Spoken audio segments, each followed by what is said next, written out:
don't know exactly if this is coming through right, but if it is, I really hope so, because I can see my webcam in the top right of my screen. Yeah, top right. You guys should be able to see as well. But welcome back to Danganronpa V4 Rocky Restarts. It is time we finally get into the first class trial. Now, I'm gonna have to remember the controls because it's been a hot minute since I played this. Huh? Anyway, this is the trial room where we last left off. As you probably know by this point, I would definitely say go check out the previous episodes before this one, otherwise none of this is gonna make sense. But basically what happened is, Glenn died. We did his whole investigation last episode. And, now we're getting into the trial. Also, we switched, perspectives. So instead of playing as Kim, we played as Marie. So I think we're playing as Marie for this trial as well. Is this the trial room? Mm-hmm. Now make sure all of you are at your places. I look down and see a tree stump with my initials carved into it. I guess I'm already at the right spot. The center of the circle of tree stumps is a fire. Geez, this sucks. I was imagining an actual courtroom, not some grimy cave. Yeah, this place is boring. Echo! Come on now. We're on a tight budget here. What did you expect? When looking around the circle, I notice... Ah, of course, the portrait. Glenn's dead! Glenn's dead! Glenn's dead! Okay, Emily, please don't do this echo thing the whole time. Okay. Well, I already forgot pretty much all of the evidence I found. Who died again? No need to worry. I remember all the evidence I personally saw. Of course, I may have missed stuff. But with all our minds together, I'm sure we have enough evidence to find the culprit. Yeah, I'm sure our collective 15 brain cells will manage to solve an entire murder. Come on, you guys are ultimates. Aren't ultimates meant to be smart? Nope, and Melody's living proof of that. Have you know that Miss Taylor of 7th grade math once told my mom she's a smart girl, she just needs to turn her work in, so there you go, a professional in the field of education calling me an intellectual. We'll do fine. As the ultimate police officer who should have signed up as ultimate interrogator, this is my specialty. Oh. Aren't you the ultimate cop? Is that not what your title is? Oh yeah, can't you do your interrogation superpower to get us out of this? Interrogation superpower? I didn't want everyone to know about this, Kim. But no, just no. Yo, your superpowers? No, it's not much and only for specific circumstances. Show us the powers! No! My ability should only be used on guilty people. I'm very strict with this whole innocent until proven guilty thing, and I will never use my ability on an innocent person. Well, what even is your ability? When I interrogate people, they give the complete truth 100% of the time. I don't really know what it is, I guess I get scary or something. But it's really tiring to do, and the interrogatee always leaves mortified of me, so I only do it when I know for certain the person committed the crime, which means I can't do it here. Well, couldn't you do it on Nora then? Well, no, because the crime we're discussing today doesn't have anything to do with her thievery. Oh, just interrogate me, get it over with. So you're able to interrogate people for sure, telling the truth, but you only do it if you already know they're guilty? So it's basically useless. Pretty cool. Hey, it's to get confessions, to present in court and stuff. Come on, lose the morals and just interrogate all of us one by one. Guilty until proven innocent. Absolutely not. Absolutely not. We're gonna rely on evidence and critical thinking for this, not my inhumane interrogation techniques. It reminds me, I could look at my camera footage. Oh! Nice, I can have a look at all the truth bullets before we start. Video name, Angela's... Alright, so this is... Oh crap, wrong one. Back. Alright, so, Angela's note. Video info. Alexander says he found this note under his door after returning to his cabin for bed. I need a break from all the girls, I need a real man, meet me by the shop at 12:30 tonight. Angela. Ew, would Angela really write this? Blood in laundry room. While checking... Sorry, I know... You guys might not know this, because I think this is only the second class trial we've ever done on this channel. The first time was in New World Order. This is the second class trial we've done on this whole channel, but I have a habit of going through everything at least once before we start the trial, so... Video info. While checking the laundry room, I found various small blood spots on the floor. The washer itself had tons of blood dripping down the side, with Harmony's blood-soaked clothes found on the inside. Diner schedule. The diner schedule posted on the wall in the diner. Open 5 AM to 10 PM all week. Figure in the forest. Alexander says he saw a dark figure in the forest while he was trying to meet up with Angela. He says the dark figure had short hair, was wearing pants, and was holding a knife. Footprints. Footprints found near Glenn's corpse. Must have been there last night during the rain. Nora, Harmony, and Autumn were apparently swimming by the dock from the times 9:30 PM to 2 AM. At some point, Harmony's clothes got splashed as she left them out to dry, which resulted in them getting stolen the next day. That's Nora's account. Glenn's body. Glenn's corpse found by Harmony and Julian. Looks like he has 2 stab wounds to the chest and a wound going straight through his neck. Yeah, right. That made me cringe. Alright. The book found next to Glenn's body looks like ANG might be written in it, although it's difficult to read. Glenn's fear. Glenn's phobia of being murdered. It drove him to go live alone in the forest. Well, fat lot of good that did him. Glenn's knife. Looks like a knife Glenn could have had with him, possibly the murder weapon. Glenn's monopad. Glenn's monopad found in his room charging. Knife block. Knife block found in the kitchen. Killer could have easily gotten the murder weapon from there. Loud noise. Last night, a loud sound woke me up. I ended up ignoring it, which in hindsight was a mistake. Melody also reports waking up at the same time and saying she saw everyone sleeping. Monokuma file, of course. Location, victim found by camp entrance. Time of death, victim died at 12:52. Cause of death, near decapitation from stab to the neck. Sleepover. Angie set up a sleepover. Me, Kim, Melody, Emily, and Angie were there, with Harmony saying she wouldn't go, but never arriving. Fight with Nora. Nora and Autumn left Harmony alone to get her something to wear after they got their clothes wet. They were being rather noisy while doing this, which led to me yelling at Nora while Autumn got the clothes. Alright, let's go for it. Camp trial in session. Now then. So, why don't we start with a quick explanation of the camp trial? During the trial, you'll present your arguments for who the culprit is and vote for who done it. Vote correctly and only the blacken will be punished, but if you pick the wrong person, I'll punish everyone besides the blacken, and that person will be able to escape from this camp. Of course, with the motive, the blacken will be able to choose one fellow camper to escape with, so if you're the killer, make sure you have that person in mind. Also, refusing to vote will result in your death, so you better vote for someone. Now why don't we get started? Hey, Monokuma, how long do we have to figure out the murderer? Technically, you guys have as much time as you need, but if the trial isn't going anywhere and I get bored, I may force an early vote. Alright, good. So, do any of you punks have any experience with, like, court trials? I've never been caught, so I wouldn't know. I don't think experience in trials really would matter. Typical trials are way different to whatever this is. It's okay, guys. Saki and I have been to trial many times. Oh, really? What's it like? I'm kind of nervous. Just so you don't remember, act cute and let your lawyer do the rest. Huh, sounds easy enough. Oh, Jesus Christ. I'd like to know. Monokuma, I have a question. Another question? What are the requirements for the body discovery announcement to play? Is it just when one person finds the corpse? Nope! I play the body discovery announcement after 3 people, not including the blacken, find the corpse.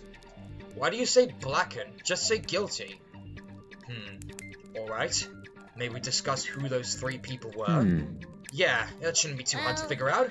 Well, me and the other girls woke up to Julian and Harmony loudly screeching, so I think we can assume they were 2 of the 3. Yeah, my alarm went off at 7 like usual, so I got up to talk to Chinatsu. You talked to Chinatsu?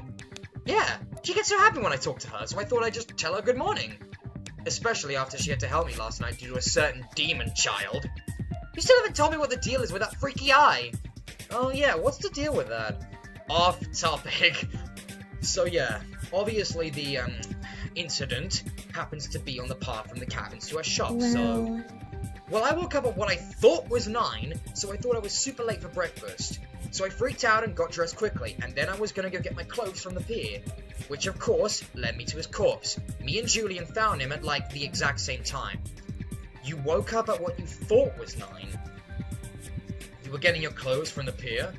My alarm said it was 9, but then you guys started saying it was 7, so... I guess it got screwed up at some point. I don't know.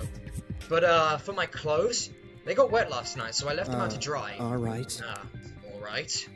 Oh! My alarm said it was 9 this morning, too. Really? That's odd. Anyone else have alarm clock issues? Wow. Well, I think I remember my alarm clock being wrong when I went to bed last night. Alright then, well we better keep this in mind. I find it interesting that the 3 that hung out last night all had time issues. That is odd. But returning to the original subject, we know 2 of the people who found his body. Who was the 3rd? Me, probably. I was chilling outside sitting by the river, and when I heard them scream, I ran right over. Alright. So none of you are the murderer then? They aren't? Monokuma said 3 people besides the killer have to see the body in order for the body discovery announcement to play. And since those 3 found the body, none of them would be the killer, right? Let me step in here. I said 3 people besides the killer, but it's really more like 3 people not counting the killer when they're alone. So if the killer is someone else is with someone else when they find the body, the killer would add to the witness count so stuff like this doesn't happen. Ah! This is already confusing me! Really, I just play with the body discovery announcement when I deem necessary. Those 3 could still very well be the blackened. Ugh, alright then. Guess we won't be using any actual logic here. Ooh, you know what I just thought of? What if Julian interrogated Monokuma and asked who the killer was? It's not that we have to worry about being cruel and immoral to Monokuma, he deserves it. And he could ask who the mastermind is as well. There isn't a rule that denies him this ability. It wouldn't work! I just mute my headphones! Now just get back on topic, why don't we? Headphones. So that means there's someone controlling and speaking through him from some other place. Someone who's not me. So I'm not the frigging mastermind. Wow, Victor hired someone to control Monokuma for him? That's crazy. Oh, Jesus Christ. Now back to the case, please. No one wants to hear about me. Well, what else should we discuss then? I think we should start by deciding who for sure couldn't be the murderer before we start saying who could. Getting that out of the way will actually reveal some suspects, which will help us get more into the discussion. That's true. We'll all feel more comfortably if we know at least some of us are innocent. I'm gonna try and time this episode.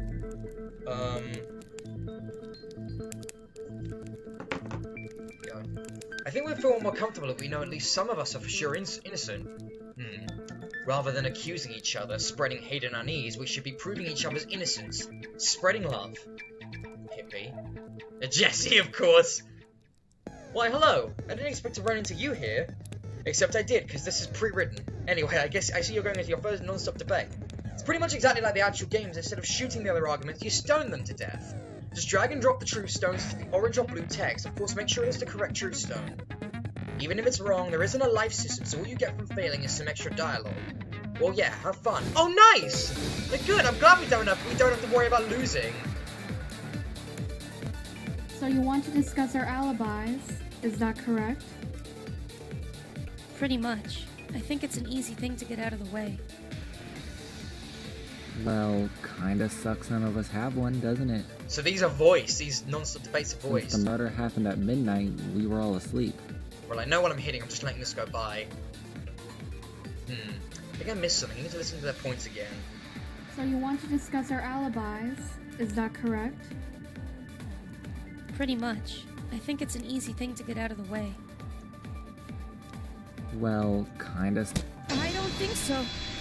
Yeah, nice. I don't think so. No, some of us do have alibis. Most notably, I think everyone at the sleepover has a pretty solid one. Who went to the sleepover?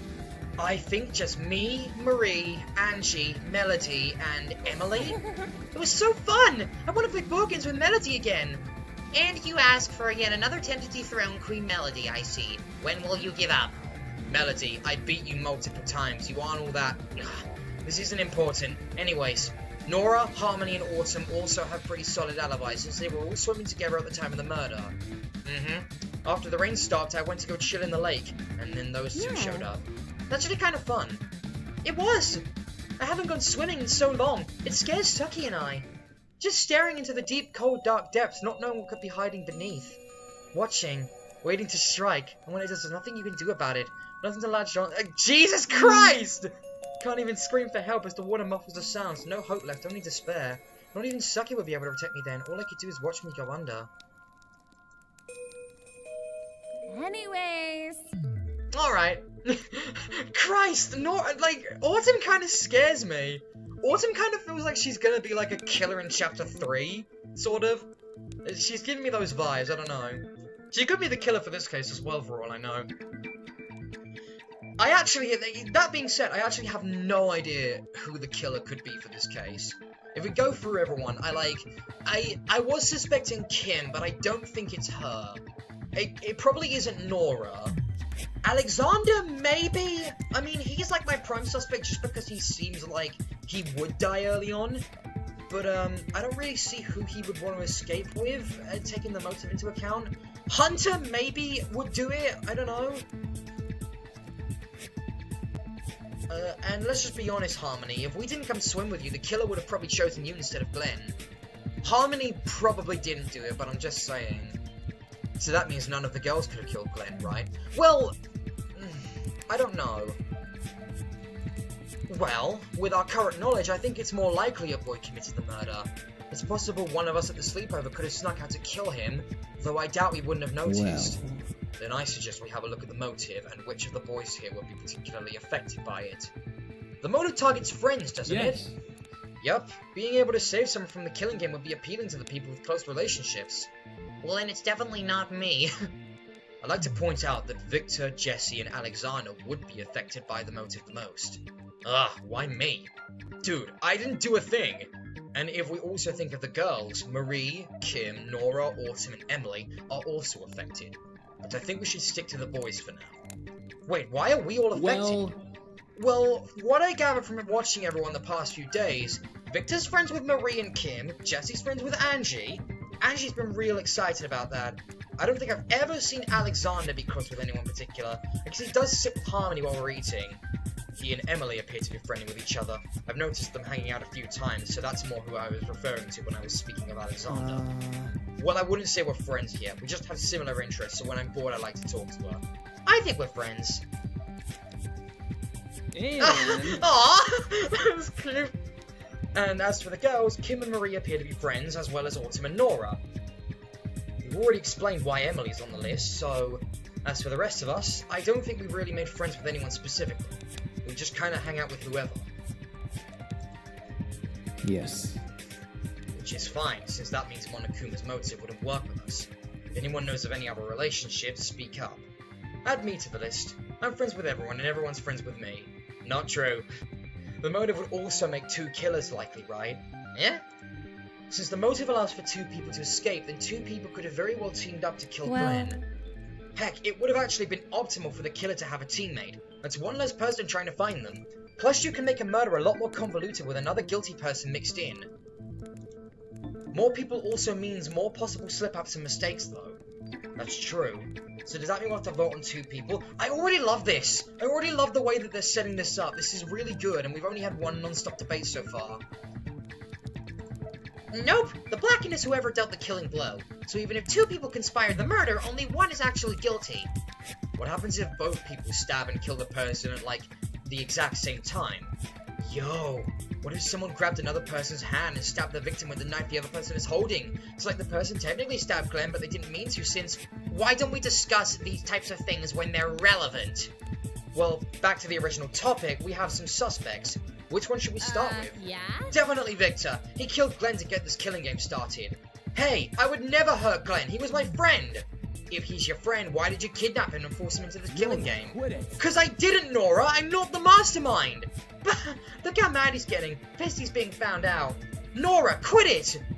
While Victor is my friend, I really don't think he'd kill to escape with me. Or Kim.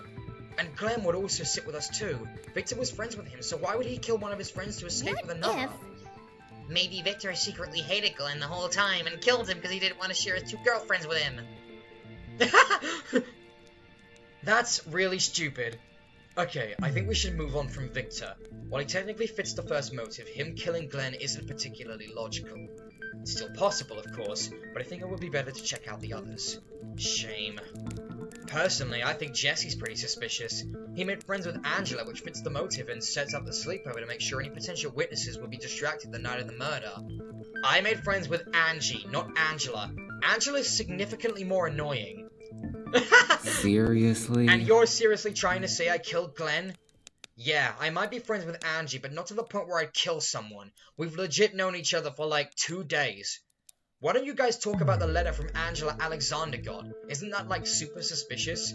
Make yourselves useful, why don't you? I think the way you're responding to these accusations is the suspicious thing. Blah, blah, blah, blah, blah, blah. You're getting very overly defensive, Mr. Miles. Wait, Alexander got a letter from Angela? Maybe I'm getting defensive because I don't like getting accused of murder? Who would have thought? All of your lives are on the line and you choose to accuse me. Alright, guess we'll all die then. Jesse is so goddamn relatable. He's like every person who like nitpicks the Danganronpa like games. You need to calm down, sweetheart. Getting mad like this doesn't help anyone. I'm not mad. If we all die because you guys think some weak 5'1" artist could kill the ultimate survivalist, then so be it. Hello? What letter? You know what letter. No, I don't. I'm not Angela. Can you show me this damn letter? Jeez, sorry. Fine. Alexander then pulls the letter out from under his cape and hands it to Marina. My mouth is a bit moist because I've been spitting. Crap. Yeah, I found it under my door last night when I returned from my night jog. To be honest, I was planning on rejecting her, but killing him would have just ruined the whole mood, you know. Plus, 12:30 is way too late for me. I like to go to bed early. Didn't you end up going anyways at like 12:30? Yeah, to go tell her I'm not interested, duh. Marina quickly lifts her head up and throws the note back at Alexander. Ew! Neither Angela nor Angie would ever write anything like this. Angela has a boyfriend back at home and would never cheat, and Angie just simply isn't and has never been interested in such things. And if I were to write such a note, it would never be meant for someone like Alexander. Hey! Angela really... I need a real man, like Angela would ever write that. Not having Angela or Angie here to testify for themselves makes this rather difficult. Though you might say they would never do these things, you really don't know because you aren't with them. I might not directly be them, but I might as well be with how much I know them. We share a damn body, how much closer can you get? Marina, I'm not accusing you guys. To be honest at the moment, I think Alexander wrote the note himself and is using it as fake evidence to frame you. Hey, what? However... I'm just pointing out the fact that your testimonies with this case are very reliant on the fact that you know them. Because I do. I know how Angela and Angie talk, I know their interests, their habits, their types, and every little thing I know about them tells me they 1000% wouldn't write that. Yet again, you say that, but people can be surprised. Marina's obviously not taking this letter thing well. I need to find a way to move the conversation.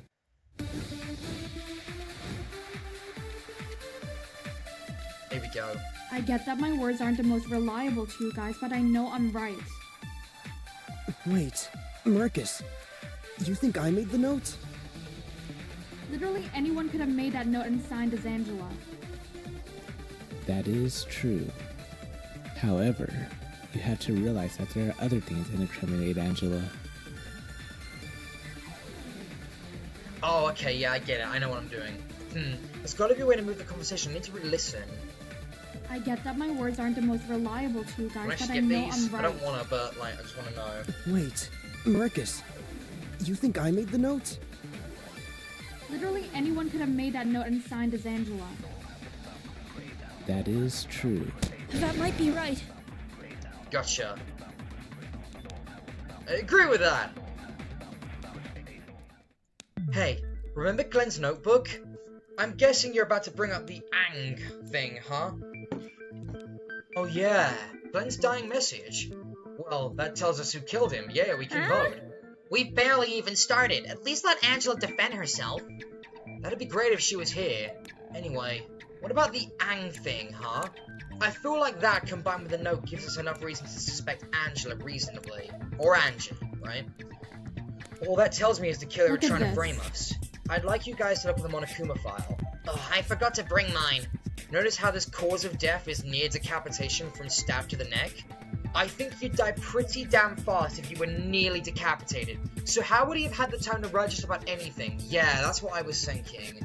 Like, I mean, I knew from the get-go that the dying message might have been a fake, but yeah, there's no way Glenn could have written it, but I just didn't know how to put it into words. We're being framed, and that further solidifies it. I don't know. I've heard of chickens that have lived for years after being decapitated. Maybe Glenn survived for at least a little bit. Glenn's not a goddamn chicken! Yeah, Glenn's not a chicken! He died instantly, okay? Glenn. It's probably so fast he didn't even realize he was being attacked. Glenn. I believe Alex is talking about Mike the Headless Chicken. Chicken anatomy and human anatomy are far different, which led to the miracle of Mike the Headless Chicken. For example, the brain. Interesting! It's a shame I don't care! Anyways, I don't think Glenn could have lived for very long after the fatal blow. And if he did, I'm not sure writing Angela's name would be the first thing to come to his mind. Absolutely. Thank you, Dennis. There's evidence that another thing could have happened before he was killed. Something that would give him time to write. I need to remember the crime scene. Memory search, go.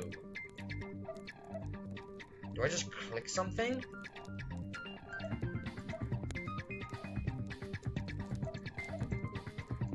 No, that's not it.